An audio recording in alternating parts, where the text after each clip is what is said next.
નમસ્કાર મિત્રો, વિડીયોમાં તમારું સ્વાગત છે। જી હા મિત્રો, અત્યારે હાલના સૌથી મોટા અને દુઃખદ સમાચાર સામે આવી રહ્યા છે। તો મિત્રો, સમાચારમાં વાત કરીએ તો ઝાલાવાડ પંથકમાં પશુમાં રોગચાળો દેખાયો છે।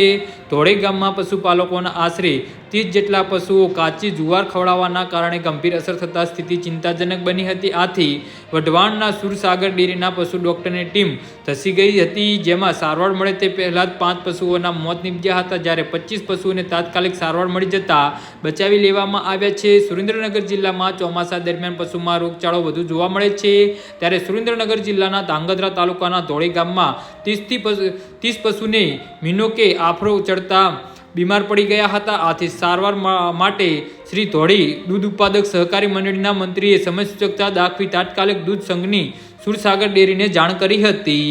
જી હા મિત્રો, તો આના વિશે તમારું શું કહેવું છે તો નીચે અમારી કમેન્ટ બોક્સમાં જરૂરથી જણાવજો અને અમારી યુટ્યુબ ચેનલને સબસ્ક્રાઈબ કરવાની ભૂલતા નહીં। ધન્યવાદ।